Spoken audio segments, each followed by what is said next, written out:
Hey everybody, and welcome to another episode of My LinkedIn Friends. Today, I have a great friend of mine and an awesome guest, David Cunic from UCS.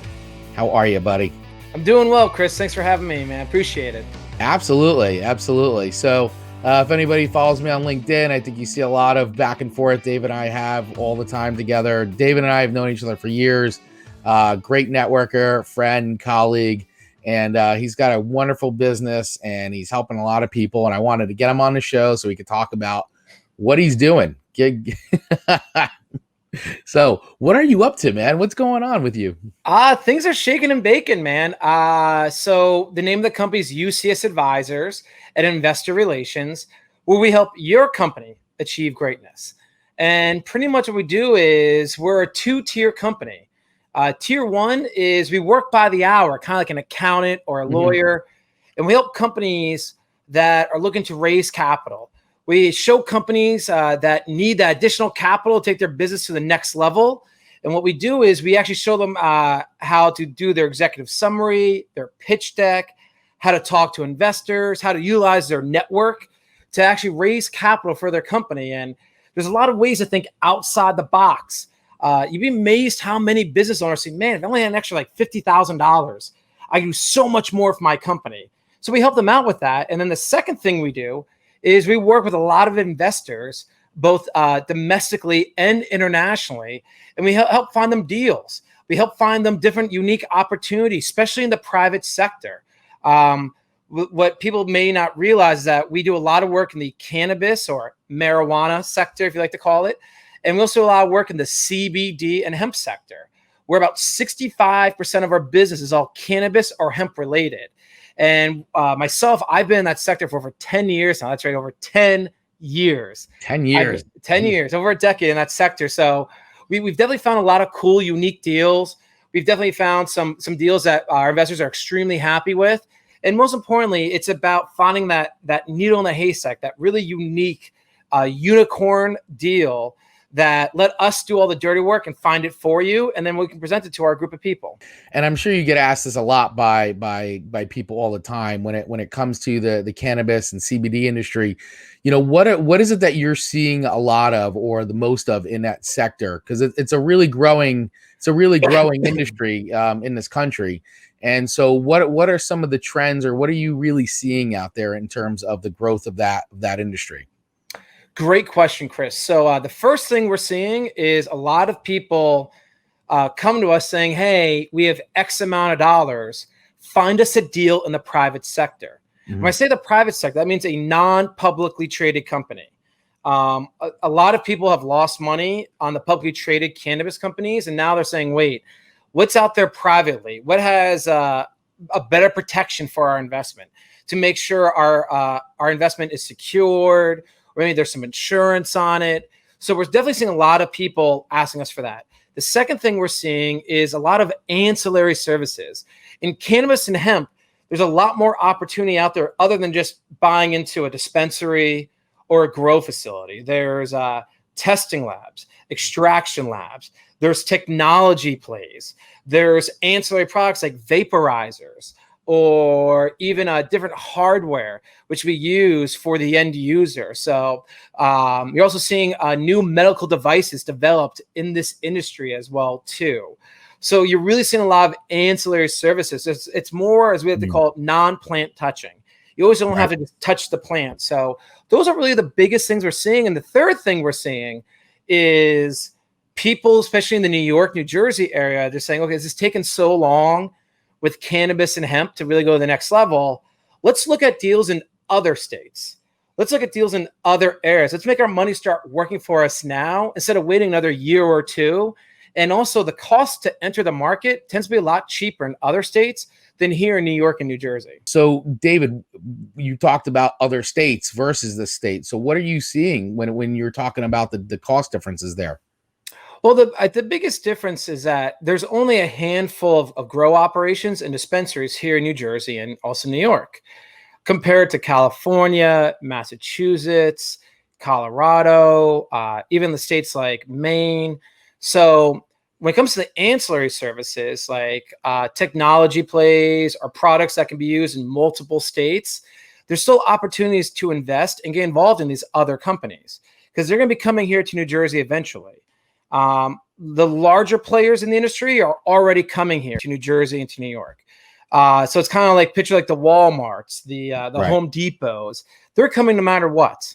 But you still have the smaller companies that are still going to be successful, but the cost to market is going to be much, much higher. And that's where you might want to look at other opportunities in other states to start getting your feet wet, start getting your hands dirty, and seeing what it's actually like to be involved in this industry while spending less money instead of putting all your eggs in one basket just in this area, such as New Jersey or New York. Yeah, that's really great advice. And you said something too, which got me thinking as well, because I think another great question or I think a comment, and which then leads into a question is, I think a lot of people think about, so if they want to invest in a business, right? If you're on the investor side of things, I think a lot of people's first impression of that is the investment opportunities are, well, you can invest in someone who's growing or just a farm, but you bring up all the ancillary services, and there is that big component, which I don't think a lot of people necessarily always think about, because those are huge opportunities as well. It's not just the growers. Yeah, and here's a great example. Like they call this the modern day green rush, like the modern day gold rush. Well, who also made a lot of money during the gold rush? Not just the miners, but it's the people who made the axes, the shovels. So people who made the metal for the shovels and the axes, the people who made the wood. It's all those ancillary products and services where they were very successful too. And I ask people that this is our modern day tech boom, where you need everything. You need manufacturing, you need plastics, you need metal, you need safety, you need the products that are going to be used to carry the end, like the CBD creams or gels. You're going to need marketing. You're going to need websites, even human resources. I mean, there's only a handful of HR companies in cannabis and hemp, and there's not that many out there. Like we actually talked to someone about 3 or 4 months ago, and they did very well, and they sold a company, and they have a human resources background and a headhunting background. And they're like, I think I want to form a headhunting company for cannabis. And we're like, that's a great idea, because there's not too many of them out there right now. Yeah, it's a really great point, and it's something that I don't think a lot of people think about. And hopefully, after listening to this will get them going about the opportunities that there are in that industry. So, whether you're looking to work with those businesses, invest, or investment opportunities, there is a lot out there. And as far as service providers go, there's a lot of opportunities to help a lot of really good people out there who are really, really creating businesses just like we all have. So Exactly. they could definitely use our help for sure. So what sort of advice or some quick tips would you give to somebody who's watching this right now, other than that they should get a hold of you right away and talk to you? Well, what's something they could do like right now to help get them on the right path? Green nugget number 1 is failure to plan is planning to fail. Okay. So what does that mean? That means you have to have your act together, which means that, okay, how much money are you looking to raise? How are you going to pay back that money to the investors? How many investors are you looking for? For the business plan, what's your exit strategy? Are you looking to grow your company so you have multiple locations? Are you looking to build your company so eventually it gets acquired by someone else? Are you eventually looking to hopefully have your company roll up into a publicly traded vehicle at some point? So really, where do you want to go with this?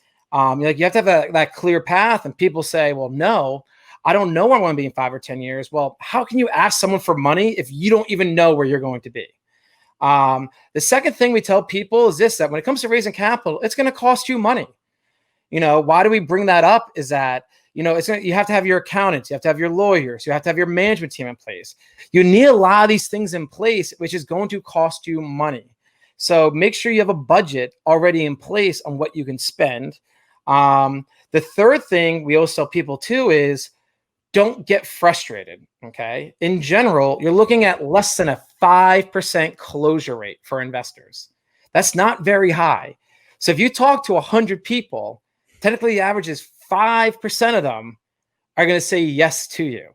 And that's where people get frustrated very easily. They'll say, why did someone say no? Why doesn't someone want to do this? Oh, everyone doesn't like my idea. Everyone's poo-pooing on me. No one likes my, no, it's not that. It's, you might be doing something where you're not telling your story the right way.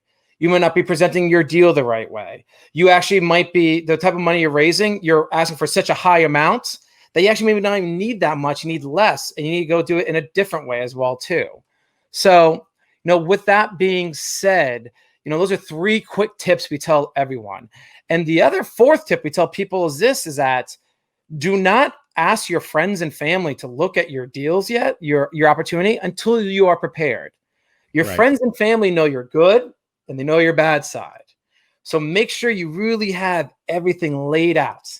Remember, failure to plan is plan to fail. So have everything laid out first. And there's a proper way to ask your friends and family to say, hey, would you mind looking at this? I would love your feedback on this idea. Right. But if you keep this spoon feeding them little pieces, you're never going to really get their real reaction. So David, before I let you go, what's a really great way for people to connect with you directly other than right here on LinkedIn? What's a good spot for people to reach out to you? You know what? I always tell people, you can always feel free to email us directly. And I'll actually give up my direct email company address, which is david@ucsadvisor.com. Once again, david@ucsadvisor.com. Also, LinkedIn's always great, very simplistic. We probably have at least 10% of all our clients have actually came through LinkedIn and reached out to us through LinkedIn. So I want to thank everybody once again for watching My LinkedIn Friends. And I want to thank David Cunic for coming on today and spending a little time and sharing with us some information about what he does and sharing some really great tips. Make sure you guys connect with David, reach out to him, ask him all the questions you want about cannabis, CBD, hemp, and how you can get involved with those industries. So with that, thank you guys for watching, and we'll see you all next time.